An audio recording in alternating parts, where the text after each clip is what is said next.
ladies and gentlemen.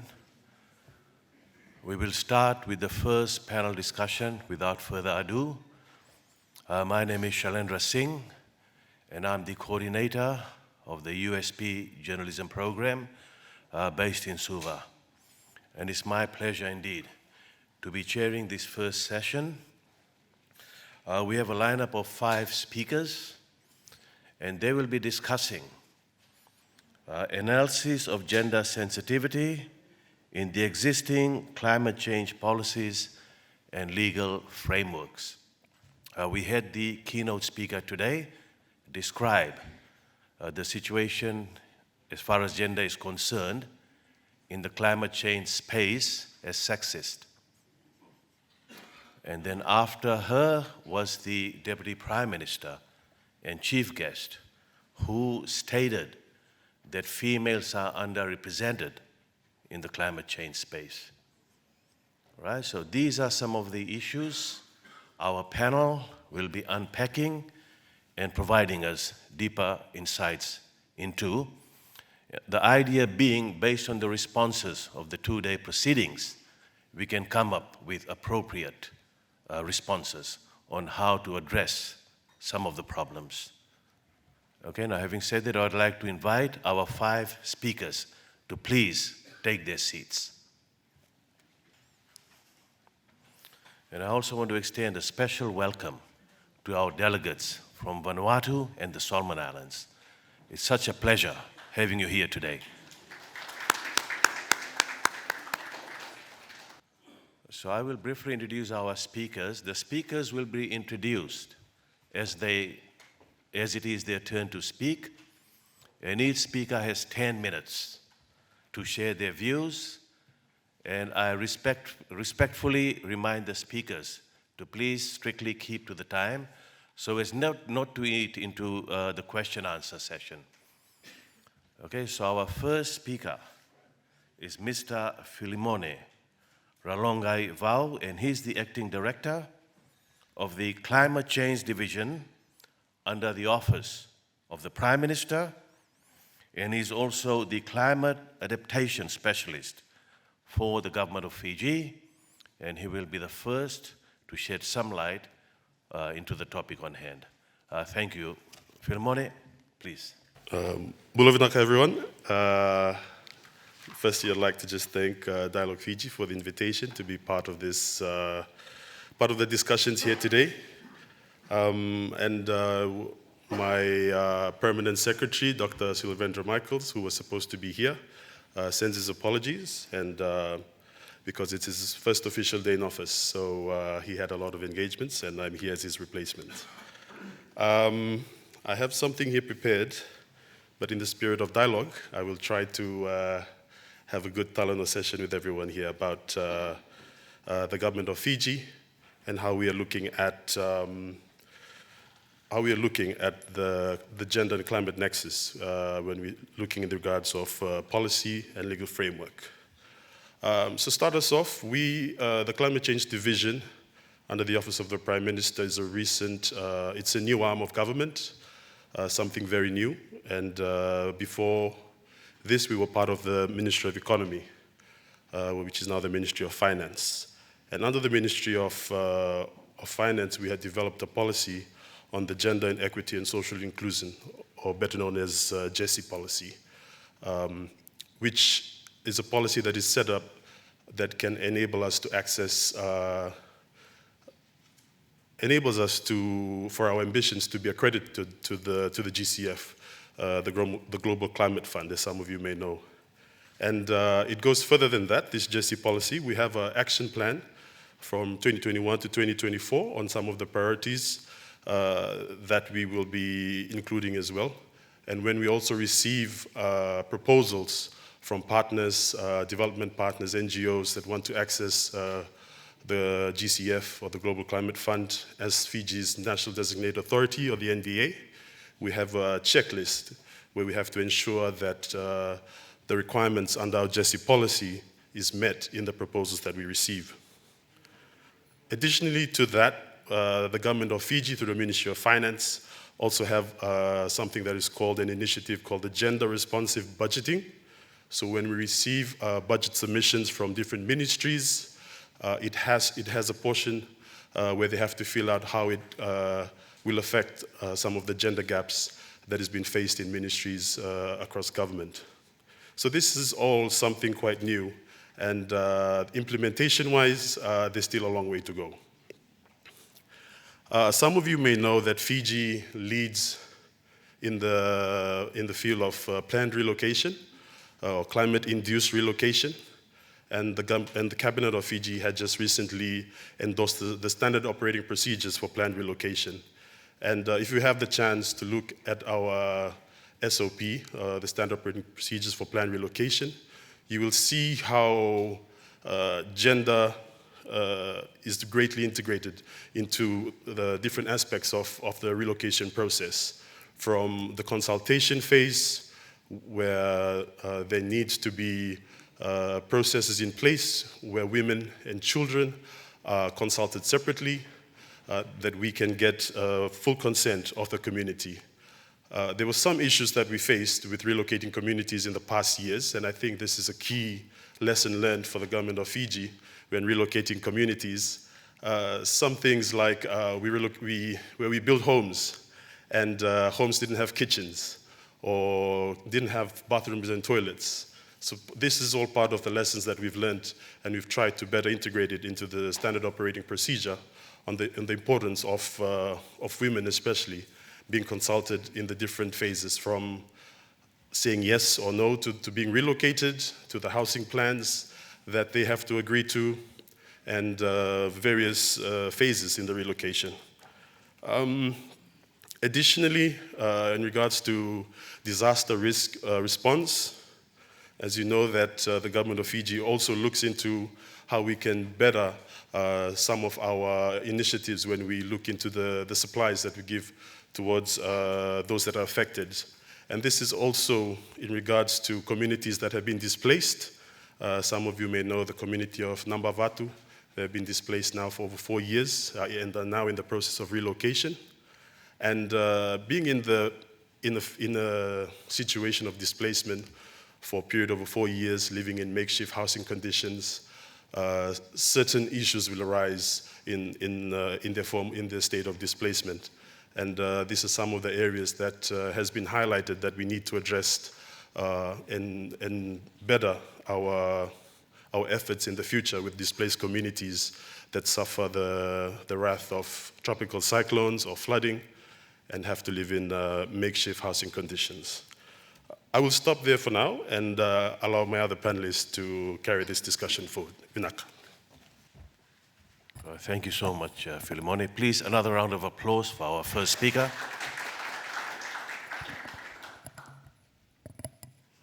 Okay, our second speaker is Ms. Zaneta Kafa, and she's from the Solomon Islands Reform Committee. She's a USP law graduate from the Emalis campus in Vanuatu, and she is also a former employee of the Solomon Islands Law Reform Commission in 2019, and she was a contributor to the formation of the Network for Indigenous Peoples in the Solomon Islands, and she has been working in the climate change space as well recently. Thank you so much, Zaneta. The floor is yours. Good morning, Leifala, everyone, and thank you, Fiji Dialogue, for the invitation. As we all know, Solomon Islands, recently we have a new climate change policy that it's going to run from 2023 to 2032. Currently, we have no law for climate change, but with the policy, one of the things that will be addressed is the formulation for a climate change legislation. So Solomon Islands government is in the right track. We are now, the responsible ministry is now on track with their plans as well. In terms of policies that deal with climate change, and especially from the gender lens, Solomon Islands, we have several that do relate to the climate change policy, and I will just give a brief run through of all of them and whether or not they are gender responsive and how so. So the overarching policy that we have in the country is the National Development Strategies from 2016 to 2035. Under Objective 4, which is for resilience and environmental sustainable development with effective risk management, response, and recovery, in their midterm strategy 7, it does have a gender responsive component to it, where it does highlight the need to improve gender equality and the support of disadvantaged and vulnerable people in the Solomon Islands, especially through community participation and also the inclusive participation of women and people with special needs and other vulnerable and disadvantaged groups in all levels and in all levels of decision making. Yeah. Solomon Islands also has the National Disaster Management Plan of 2018, and here it outlines the roles that is needed for women in disaster management and the need to engage women in decision making once again, and the process of operations for welfare, relief, and distribution, and protection and shelter. Now, the main climate policy we have, as I've previously stated, is the National Climate Change Policy that was launched last year, 2023 to 2032. So the policy will address and manage the impacts of climate change, loss and damage, and use the responses to strengthen our low emission statuses and enhance economic growth and resilient development. And one of the main strategies to strengthen the governance of climate change action is for the development of a climate change legislation, which I am sure the Ministry of Environment is on track in that development. I cannot make further assessment, nor can I comment on that, as it was recently launched and we are still yet to see the outcome of the policy itself. However, this is, as I already said, we're in the right direction because the policy has particular guidelines that is gender responsive, and I'm quite excited and I'm looking forward to see how it will roll out in the next few years, especially policy guideline 9 that puts into focus the needs and the rights of the most vulnerable women, youths, children, and persons with disabilities and elderly to be central in all the plans and actions. So this is quite different from the previous climate change policy. So as I said, a step in the right direction, especially with prioritizing their needs. Because women often, we do take part in a lot of meetings. Yes, we are there. We're given a seat at the table. But are our needs, our duties and responsibilities, are they recognized? Are they met? Are they given special consideration, you know? So that is something I'm looking forward to. And the Ministry of Agriculture, in one of their in one of the key policies, it has special recommendation for that. And I'm sure that the Ministry of Environment, seeing as they're all working in the same space, once the policy is implemented, we will see a similar provision provided for in the action plans. However, the policy has, there's no specific mention of, you know, where women will be seated in decision-making, the decision-making levels, but it does provide for the inclusion. So as I've already stated, it will be up to the implementing ministry as well, how they will see that through. So I think that is all, but all in all, Solomon Islands government with the new climate change policy, we are headed in the right direction. There's space for the collaboration between CSOs, NGOs, and the government as well. And as it is still in its infant stage, we are all looking forward to how it will materialize in the next few years to come. Thank you.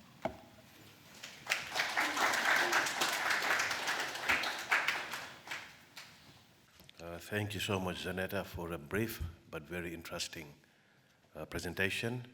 And it's very encouraging to know that the Solomon Islands has policies in place, but as you alluded to, implementation is the major issue, and then also the devil is in the details, which seem to be lacking in some of the policies, according to our speaker.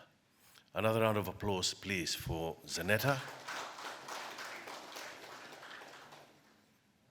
So our third speaker is Ms. Touasi Tiwok, and she's a consultant working in the environment and climate change space in Vanuatu, and she'll be sharing her experiences from Vanuatu.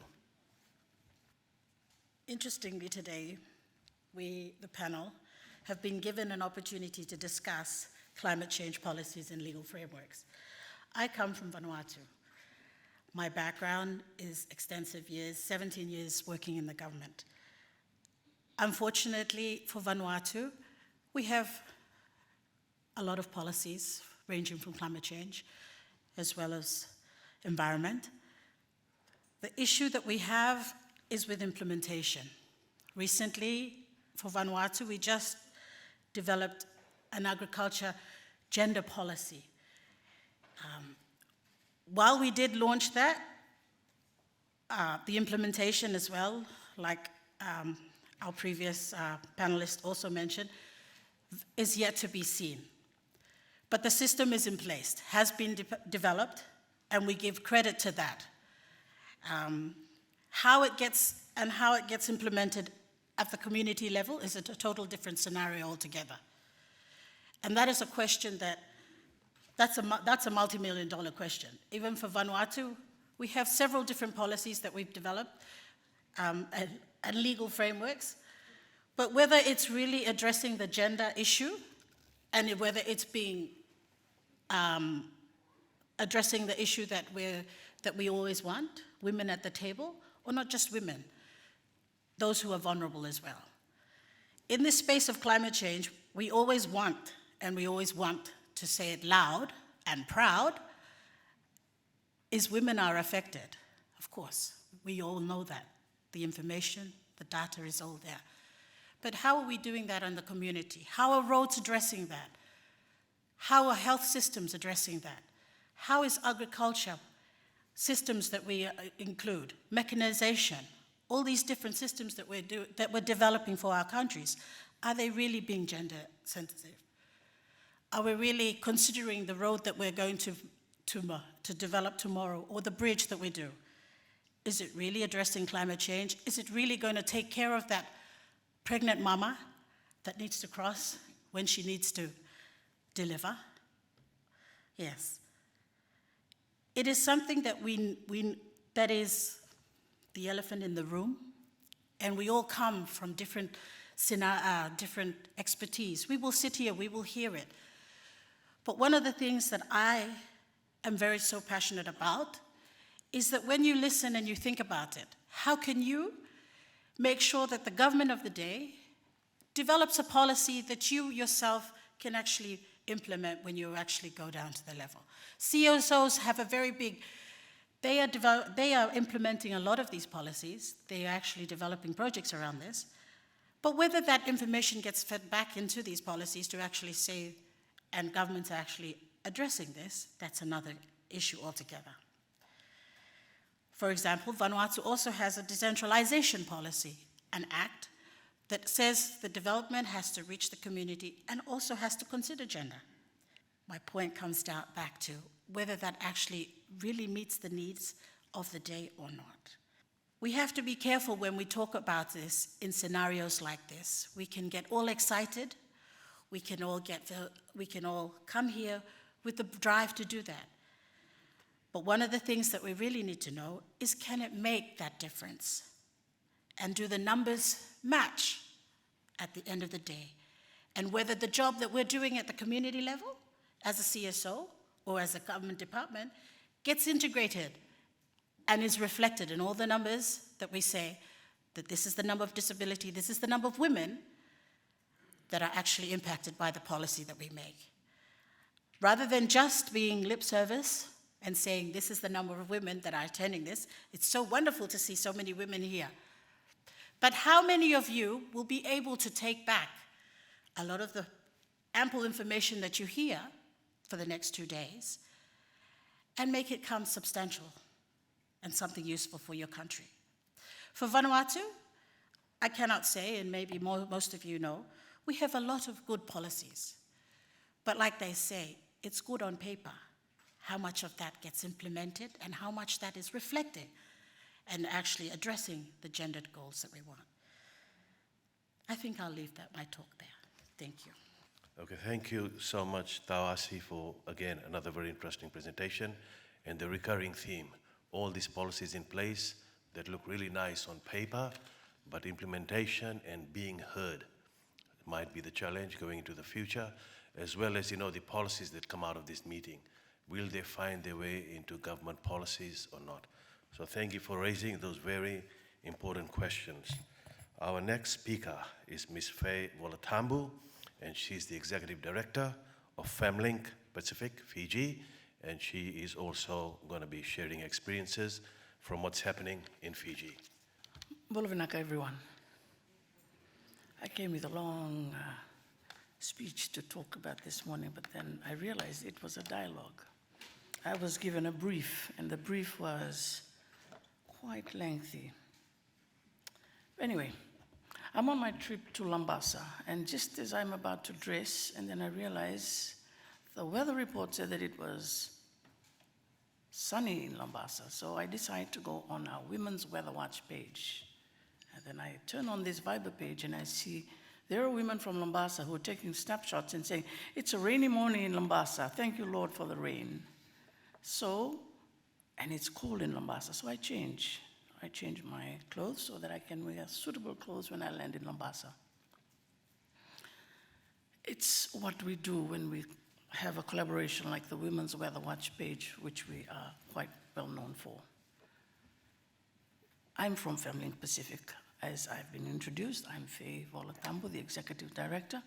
femLink Pacific is a feminist media organization, and what we do is we amplify the voices of women, rural communities, marginalized women, women who are often at the periphery of society, and we amplify it through the use of media and technology. And our Viber platform is one of the media platforms that we use.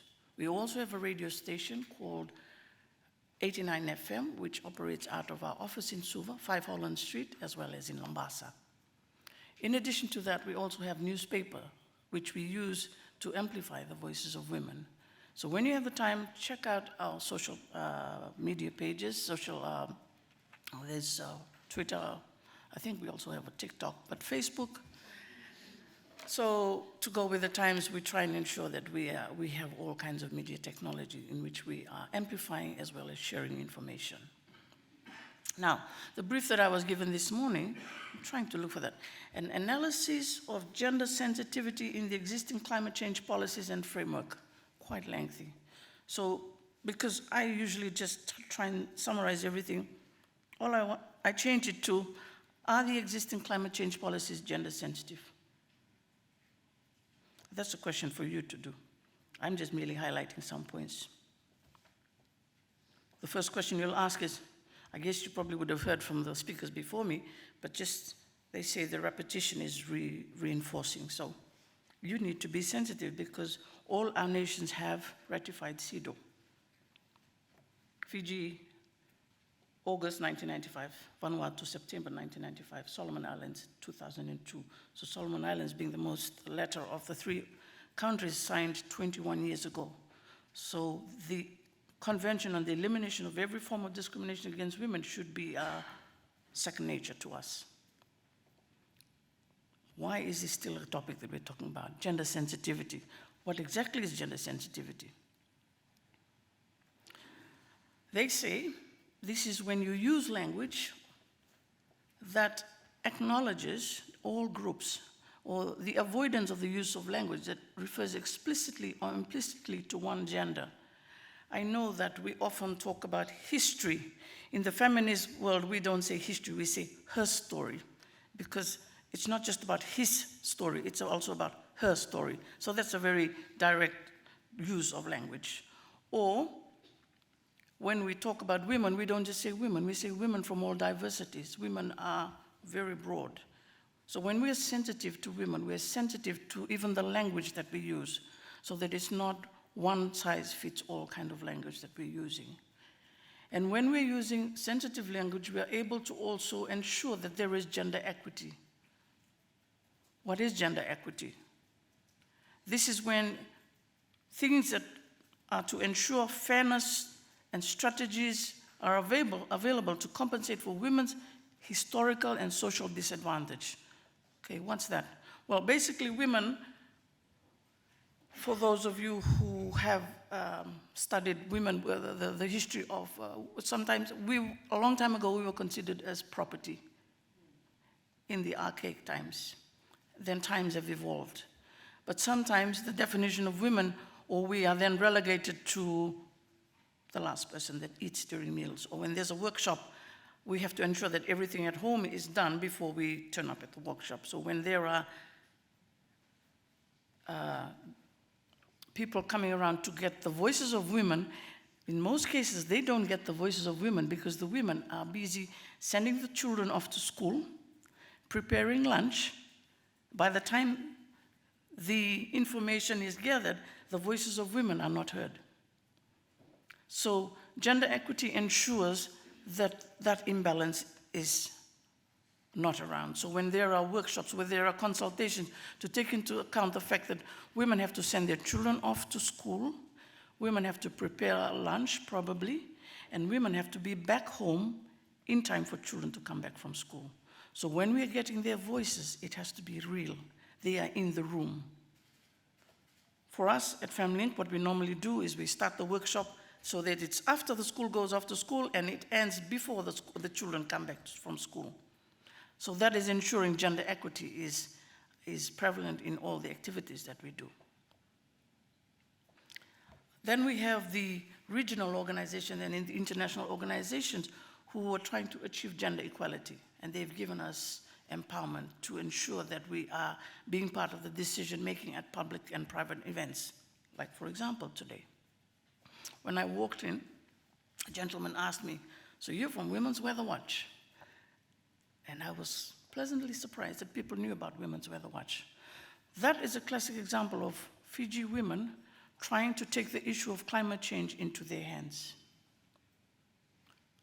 When people were at the height of a cyclone in 2006, they were unable to get real-time weather updates. So what happened? A Viber platform was decided, so people started sharing information. And today, with the support of UN Women, in our Women's Resilience Disaster Fund and Women's Fund, through the support of buying of data so that the women are continuously updating us, women are empowered. We are now part of the solution. We are trying to find things to help us to combat our own challenges. A lot of women don't understand the weather reports that come through. So through Women's Weather Watch, we simplify it for them, and it goes out to them in everyday language. So cyclone category 1, we don't really understand, or category 2. To go outside, take a photo, then you show them, then they understand. That's what category 1 and category 2 looks like, because it's simplified down to our own terms. We've been talking about policies. Solomon Islands has a policy, the 2023 to 32. Fiji has a policy, 2018 to 2030, as well as Vanuatu, 2018 climate change policies. But as mentioned by the previous speaker, how effective is it in the implementation? We have been fortunate in Fiji that the policy is there. There's a mention of gender, but I urge the men and women, women and men from the various island countries, please go back and analyze your policies. How many times is gender really being articulated? And what issues about gender are really being articulated in there? Is the language gender sensitive? Does it promote gender equity? Are they giving us real solutions on how we can combat this? Is the involvement of women real, or is it just on paper so that it looks nice that women are actually engaged? femLink, as I mentioned, is fortunate because we have 2 organizations that have really helped us by funding the activities that we do so that we reach out to the women in the rural community, rural communities.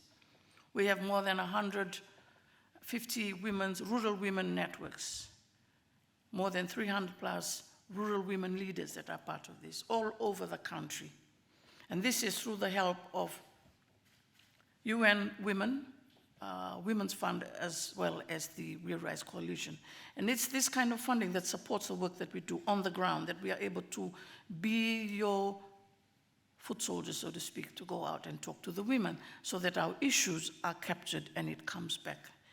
and it's written up to different stakeholders, to the NDMO, to the different entry points that we are part of, and sometimes we're lucky we come to this kind of platform where we can share this. And the message that we're trying to promote, just as our previous speaker had said, is that there is a need to ensure that what is written on paper is carried out in reality. And not only that there is a monitoring scheme afterwards. We need to ensure that we are reporting on how have we progressed, how much more can we do, how much funds can be allocated for this, and to integrate this in all our regional development frameworks so that we're not just having conversation over conversation after conversation. So the question that I was given was an analysis of gender sensitivity in the existing climate change policies. Are existing climate change policies gender sensitive? One has a whole section on gender, one mentions gender, one probably a sentence on two. Maybe I didn't analyze it properly, but that's for you to go back and have a look at that and see how much better can we improve on this. We can only come and say what we think should be done, but the actual work is going to be done by you. So I've tried to give you some of the examples that we at femLink have tried to do. The Women's Weather Watch being one, the Viber platform that we have. We also have our social media in which we share this information. So women, as people are saying, they usually are the first responders. We are the ones who take into account all the little nitty-gritty details. While the man is talking about how many pieces of roofing iron should we put on that wall, the women are talking about where are the old women going to sleep, where are the children going to sleep, how much water containers do we have. So we are all right to the minute. So it is essential that we are part of the discussions. But how to be part of the discussions is dependent on you. How well do you articulate the policies? How well do you articulate the plan for us to be able to carry out? I strongly believe, not just because I'm a woman, but through experience and going around to the different rural communities, it's usually the women that are the mainstay of every community. And it is crucial that they are heard in the policies that you are doing. So if you are going to be reviewing it, is it gender sensitive? Does it promote gender equality? Does it promote a real inclusion of women so that they are able to sit at the table? It's not just women are included, but they can't really come because of the difficulties they face at home. I think that's enough for now. So if we have any more questions, there are very capable men and women up here who will do the answering for you, and I'll try my best to answer from the Fiji perspective. Thank you so much, Faye, for articulating the complexities and nuances of gender inclusivity, right? So appearances is one thing, but actual participation and meaningful place in decision-making is really crucial, as you highlighted. Our final speaker, Ms. Bezel Aonima, is a legal officer with the Solomon Islands Women's Rights Action Movement. And she's working in the areas of special measures for women in leadership and decision-making. And she hails from Guadalcanal, and we look forward to hearing from you. Tagia Tomas. On behalf of the Solomon Islands Women's Rights Action Movement, we are grateful for the opportunity to be able to partake in this very important discussion. And it is our very first time to be here as well in this kind of dialogue. So thank you very much. I would start off with talking on the framework for Solomon Islands, as my colleague have already stated, some of the policies and legal framework. But I would start off with the supreme law of Solomon Islands, the Constitution. So for Solomon Islands, this 1978 Constitution does provide for the fundamental rights of its citizens, the protection. It also provides for protection from discrimination. However, for Solomon Islands, we also recognize custom. And so this is important to note, noting that Solomon Islands communities and societies are embedded on community values, duties, gender roles, and responsibilities rather than on individual rights. For Solomon Islands society, it is patriarchal. I'm sure most of the Melanesian countries' societies are, where women are often left out in decision-making spaces, starting from the community level up to the national level. So, for example, currently we have only 4 women in the Solomon Islands Parliament. And so it is very hard for women to contribute constructively in decision-making, because most of the time, women are not informed. So when you go down to the community, you don't speak policy. You know, women are more connected to the day-to-day, daily life experiences. So when you say, oh, this is the policy of the government, they don't know much about it. So the implementation part of such policies is very important. How does it affect the life of that girl, the life of that woman living in the rural area?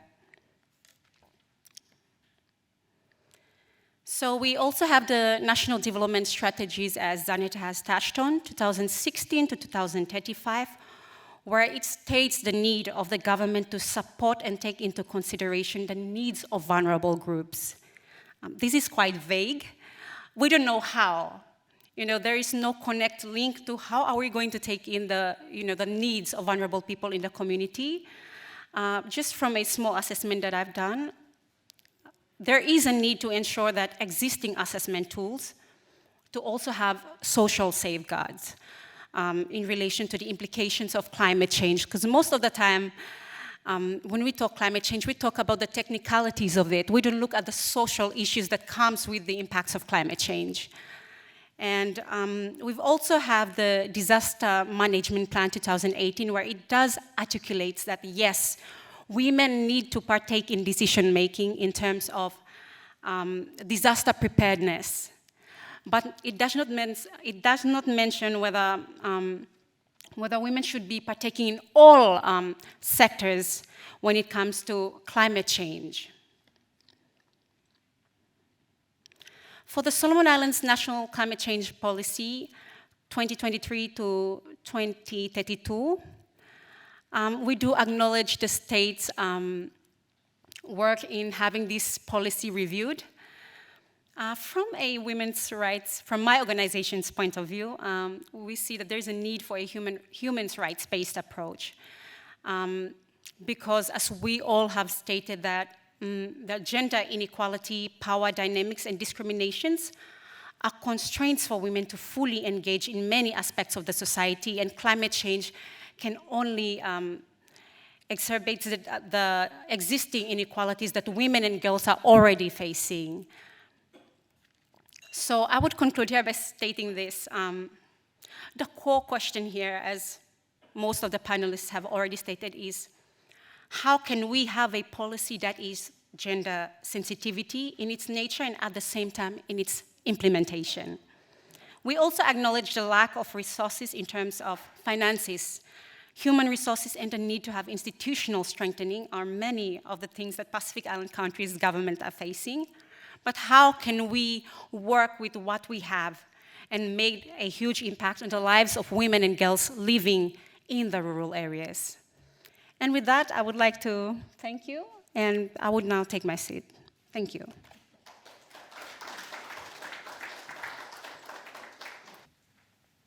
Okay, thank you so much, Touasi. That was the final of our 5 speakers. And what we've heard so far and what we've learned is that, different countries, but same problems, which is really interesting in some ways.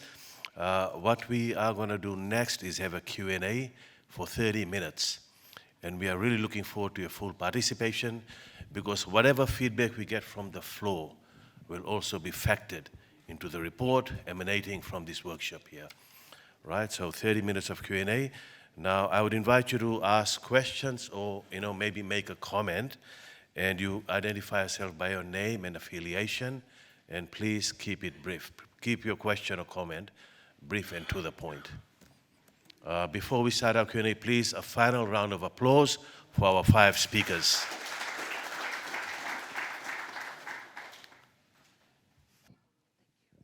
Thank you so much. My name is Anne Bacoa from Vanuatu. I'd like to thank you so much, all of you, for the great presentations. My question is actually for Fiji and Solomon Islands. How do you address issues of loss and damage? I think that's a new concept, and you'll notice that femLink was coming over to Vanuatu with that idea of getting insurance for women. So it was a UN-funded project where women have to pay, there's insurance that will help them get back on their feet. But there's no such thing.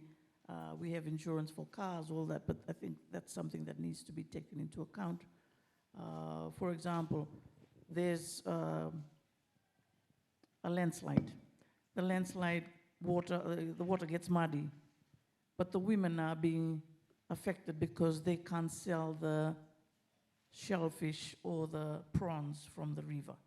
So the insurance caters for that it's related to disaster. Right? So the question that you brought up, and thank you, because it was part of a project that femLink did, but it's something that maybe the government could be, or the service providers, to ensure that women are taken care of, because sometimes after the disasters, they are affected, but then no one compensates for the loss in income. Thank you. Thank you for the question. Just really from a policy standpoint, it is mentioned in the policy. The policy has, under strategy number 5, it has one of the outcomes the policy wishes to address is loss and damage. But it's not clear yet how it will do so. I think that's a question that only the Ministry of Environment and the Climate Change Division can give an answer to. But from, just like I said, policy standpoint, it is within the policy and in the development of the climate change legislation, it should be a cornerstone of it because it is mentioned here. Just a quick one. Regards to loss and damage in Fiji, we have a paramedic insurance initiative where farmers are insured for times of flooding and tropical cyclones, and they can receive premiums, and there's a certain arrangement with UNCDF. Additionally, we, as I had spoken on before, on plan relocation, part of the SOP is that we have to ensure that our implementing officers are gender sensitized on how they approach displaced victims or the communities, so that gender sensitized process is currently undergoing, where we have to have capacity building for our officers on the ground that actually are involved in the relocation process. In regards to the loss and damage fund, Fiji has a communities relocation trust fund. This is an enacted legislation as well, where we receive a certain percentage from our environment and climate adaptation levy. This is a tax that is taxed on luxury service and utilities, super yachts, plastics, and we put in 3% of that into the relocation trust fund. And we also receive funding from donor partners as well. Just on that, on loss and damage. So the trust fund will be accessed by the community of Vanuatu. This will be the first time that we will be utilizing the funds that has been accumulated. So the community of Vanuatu will be fully funded and led by the government of Fiji. And a lot of lessons that we are currently learning, and we hope that it can enable us to do better work for other communities in the future for relocation. I'm Nemani Burusova. I know from the conversations that the Department of Environment, together now with climate change, has moved to, as a ministry, with a new permanent secretary. My question is, are we going to see better coordination and more activities in the way climate change activities has been looked at, and better coordination from the CSOs and NGOs. Thank you. Thank you, sir. So as you would know, climate change is always tagged along to other these big ministries. We were once under Foreign Affairs, under the Ministry of Economy, under the Office of the Prime Minister. So this is the first in Fiji's history for climate change and environment to be under one roof, and with the hopes that we can have better coordination and improve some of the gaps that have been experienced in the past few years. And of course, how we can also better engage in climate financing and linking to some of the development gaps in our economy as well.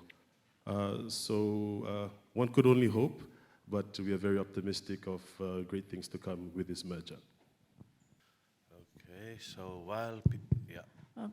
Just as an added explanation to that, Fiji is fortunate in that we have an actually gender-responsive section with the human rights is one of the pillars. And also as one of the things that have been highlighted, the need to monitor. And it was one of the risk governance, number one, to enhance collaboration. So I guess the onus is on us to continuously check on the government and to ask them, how can we collaborate? So far, we've been collaborating with donor agencies, but it would be nice to see that collaboration also extend to government collaboration. Yeah. Okay, is there any feedback from the Solomon Islands and Vanuatu on the question? Yeah, just to add on, in terms of loss and damage, I think our counterpart from Fiji had mentioned relocation in the Solomon Islands, just like Fiji and Vanuatu, a lot of our low-lying islands. The projection is within a couple of decades they will be underwater. There are plans for relocation. Currently, the IOM with several government ministries, including the Ministry of Justice, which I come from, they are putting together a draft guidelines for relocation. And I'm not too certain to what stage that has come along to, but just from reading the draft guidelines, it does have gender-responsive components, which is quite a relief for, I think, a lot of women, that our needs are being taken into consideration. With this policy, it's quite general, but as I previously mentioned, when it does come into implementation, that is when we will see whether or not the outcomes have been addressed in terms of social inclusion of all members of society. Name is William, from Vanuatu. I work with the Vanuatu umbrella for non-government organization. Just listening to the panels, I was just thinking, aren't we looking at the way we are looking at the gender-sensitive policy the wrong way? Why I'm saying this is that if you look within our communities in Vanuatu, Fiji, and Solomons, when we approach something in the community, we tend to look at it a more holistic process where the chiefs, the women, and the youth work together.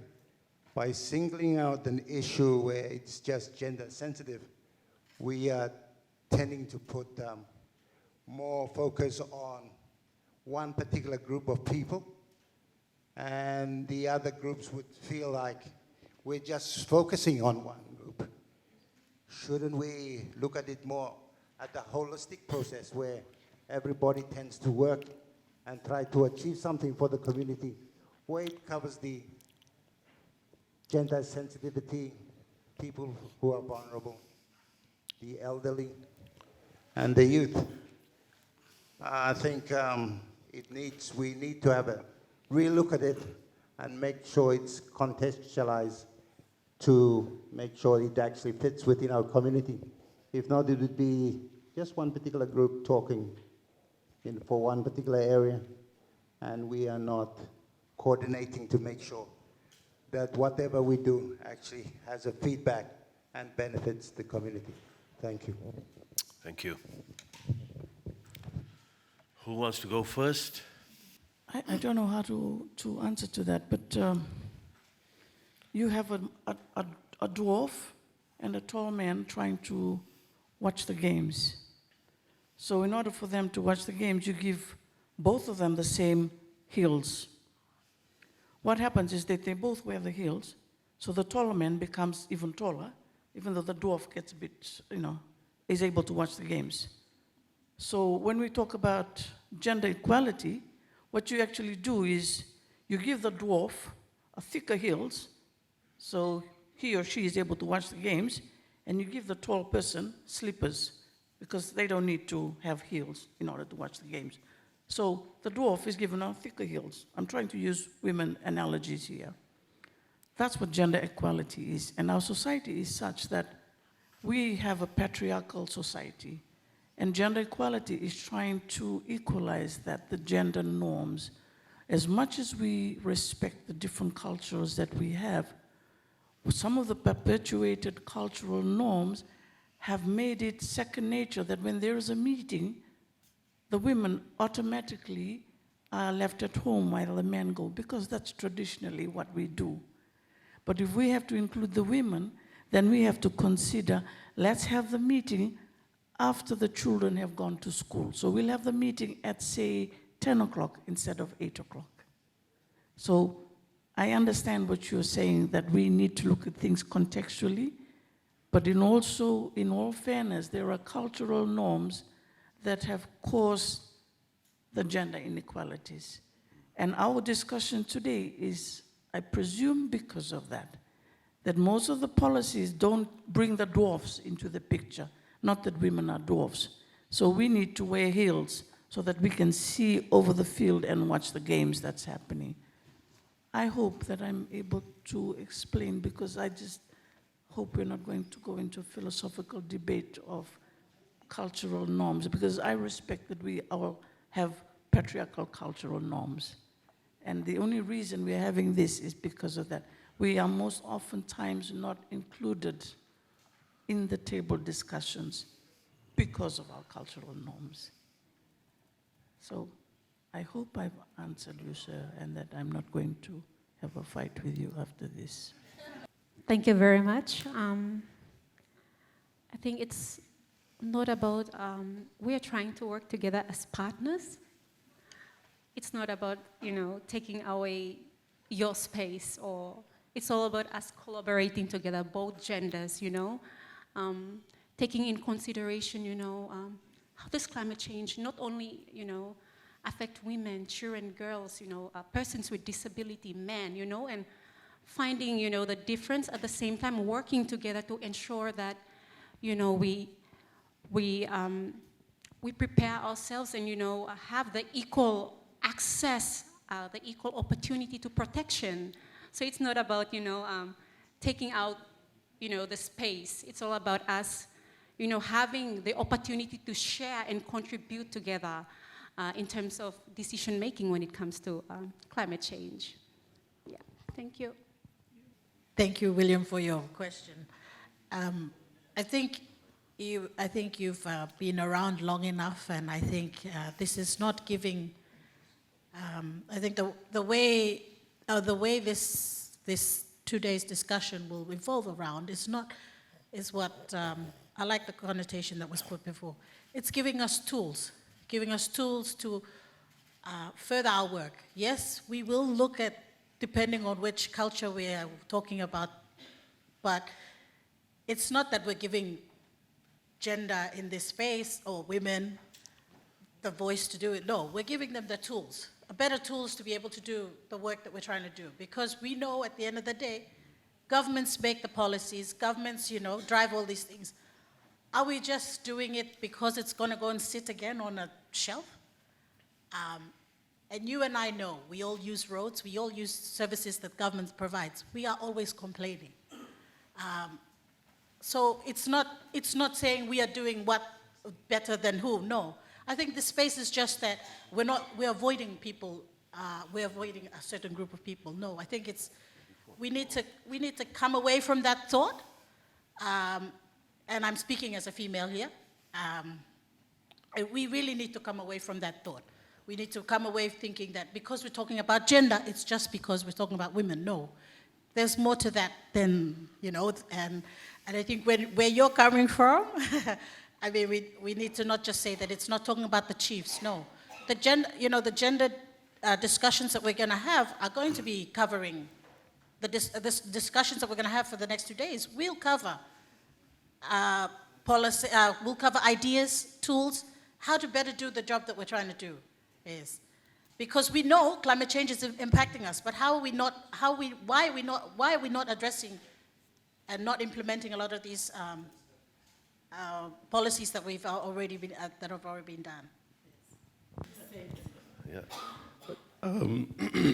Just to add on, equality and equity, very linked. Equality is giving someone the same pedestal, but equity is seeing the differences that exist within. But of course, gender, when you talk about gender sensitization, it does not mean just women, also means men issues. It's something that we also experience here in Fiji with the relocation of communities, flooding and where they lose their assets that they've been working hard on for years, and it has that the trauma that they have to that we have to try and address, in addition to the issues that women face in their communities, whether it's domestic violence and other issues that we need to address. And of course, policies have to be aligned and strategically set up for development purposes as well, and proper coordination is needed for that. Anyone else wants to have their say on the panel? Okay, we've got 10 more minutes and all kinds of questions. Welcome, including controversial ones. Can I just add, policies are there, they're the overarching guidelines, I would say, that give us instructions of the government ministry's instructions as to what we're going to do, how the rollouts. When it comes down to the community, and I heard you mention, in the communities, yeah? Almost spoke pidgin there. In the communities, for instance, if a place on an island, a remote island, low-lying island, where there's not enough fresh water, who do you think paddles the canoe to go to the mainland to get water? Most of the time, it will be women and children who are doing that job. Okay, women, we need more water than men. I'm not saying men don't shower as much as women do. No, don't get me wrong. I'm just saying that we will have more needs that we will need water for, okay? So a policy will say, okay, here are the needs to address water scarcity. So they will say, all right, specific NGO A or CSO A, let's work together and then, put tanks on the island. Okay, you have the big tanks that collect water during the rainy season. Now, everyone is going to use that tank, and soon water's going to be finished. So what the policy is saying by being gender responsive is have more than one tank, one specifically for everyone and one maybe for women to use for their own needs. So it's not to say that men are lesser than women or women are being prioritized over men. No, it's just to take special consideration of our needs as well. My name is David, and I serve as I represent Habitat for Humanity Fiji. I was following through the presentations from our presenters, and I'm really encouraged to see similarity, the pattern in terms of the challenge in terms of gender across our Pacific Island nations, especially for our Melanesian communities. I must admit that this is an area that we also face as implementers on the ground and at the level of community. And I agree that the concept of gender can be quite sensitive and can be challenging as well in terms of application. I'd like to come from I'd like to raise certain points with regards to the difficulties we face in applying this at the community level. And I think that's the whole understanding about this discussion. So the point that I was trying to think about as I listened to different analogies and the different points with regards to this is how we actually socialize this understanding, this concept at the community level. So for that reason, I'm sure the difficulties is something that we really need to understand.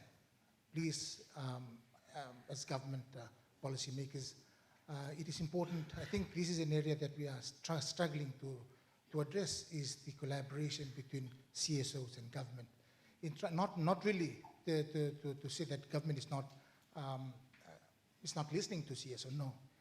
It is the space we are facing at the district level to really get this space with the district implementers at the government level. I understand there is a challenge over there as well. And as a result, a lot of learning, a body of knowledge that we're trying to apply is not being translated across between CSO and government because of certain perceptions, perhaps, certain understanding of our implementers at the district level, not at the national level, at the district level. Perhaps that's an area that we might want to address, and that will allow that bottleneck, perhaps, in how we look at socializing these concepts at the community level, really looking down. I'm sure at this point in time, there's a lot of learning sites from CSOs with regards to implementing gender. Yeah, there's a lot of success stories, impact stories. But do these stories reach our implementers at government? On that matter, I would like to ask our presenter from Fiji, if for CSOs in Fiji, where do we have to share this information when we're going to socialize this concept at the district level? Because it's really hard to go right up to the national level. You have a lot to do. But at the district level, who do we socialize this concept with? Who do we share this knowledge with, so that I'm sure we can address this at the concept of application rather than conceptual level? Vinaka. Vinaka, thank you for the question and the insights. Yes, very true. A lot of lessons that we can learn from our CSO partners, because CSOs work directly with communities and are quite impactful in that sense. We will always recommend the provincial offices and also the district administrators in the different divisions and yasana or provinces, since they are the government link to the communities, and they also have a coordination role in terms of the activities that are undertaken in the different villages in the province, so that there isn't any duplication and so forth. An example of a CSO engagement that has been quite unique and successful is the FCOS, the Fiji Council of Social Services, and they had collaborated with the Mbua Urban Youth Network in pioneering Fiji's first community relocation through their services to facilitate discussions. And the government has been glad that they were collaborative enough to use the government's SOP in how they undertook their relocation. So this is another relocation that has been undertaken in the community of Vangea, in the province of Mbua, which I am from as well. So they have a lot of good lessons that they're sharing with government officials in how we do our work better, in terms of, because there's always that disconnect with government and CSOs at times, but mostly because of communication issues and just setting up. So there's a lot of lessons in how we can continue to collaborate with CSOs. In terms of femLink, we have a system where we have meetings at the district level, the village communities, and then information from there is transferred to our divisional meetings. Then we have our national meetings. So within the organization, there are different stratas of networking and collaboration with different communities.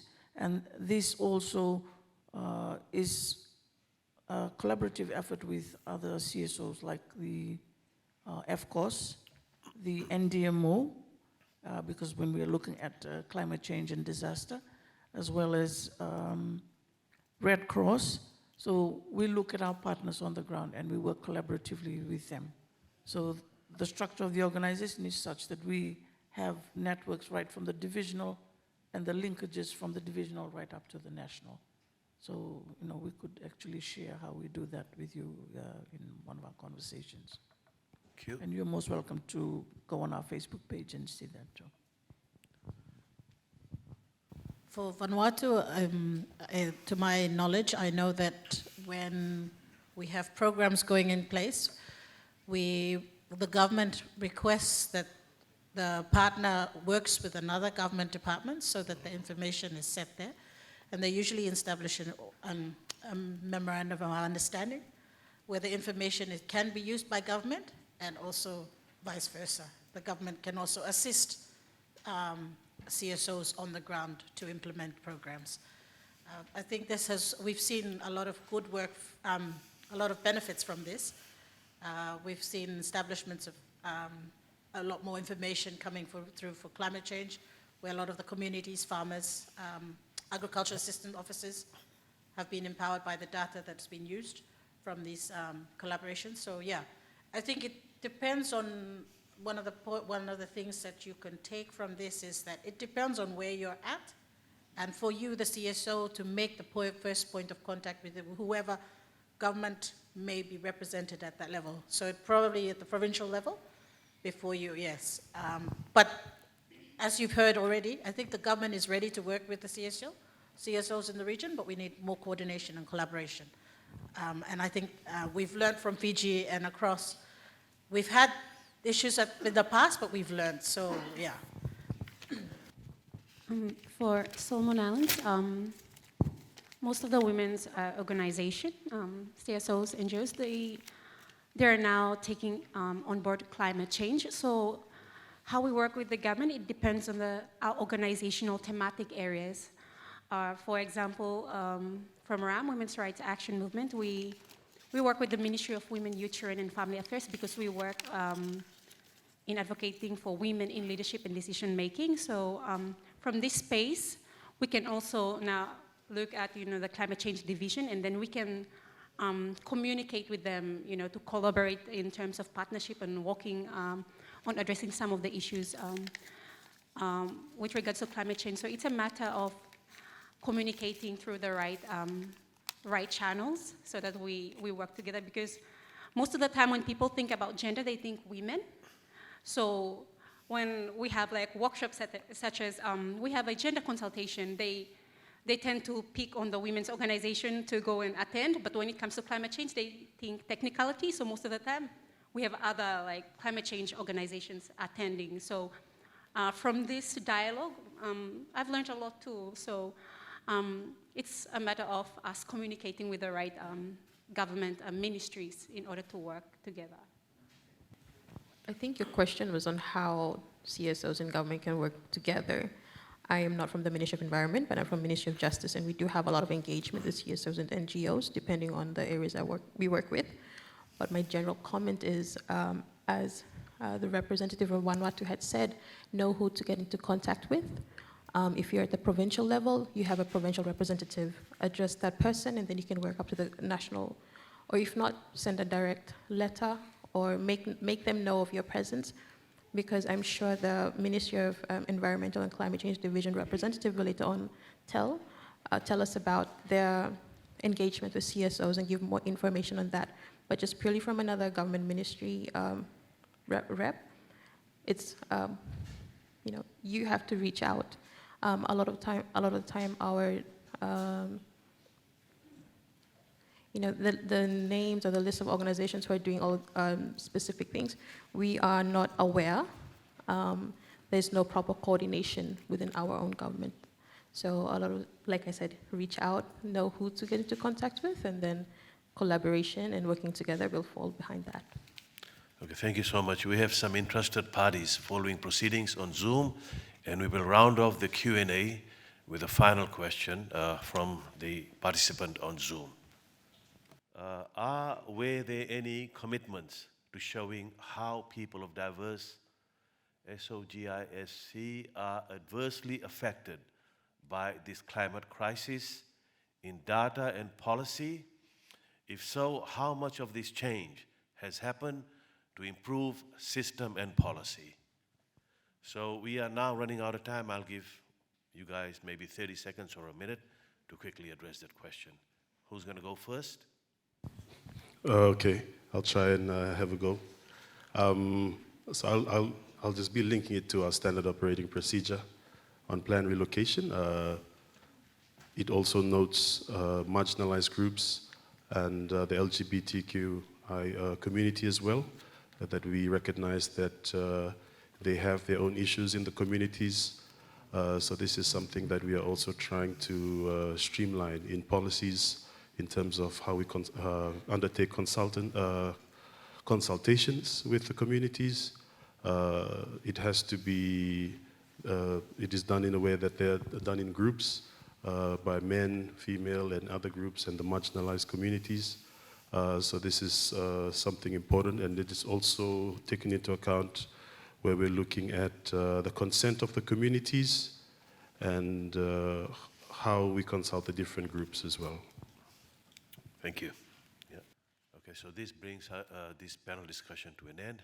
Thank you so much, panelists, for giving us an excellent start to the proceedings. That's it.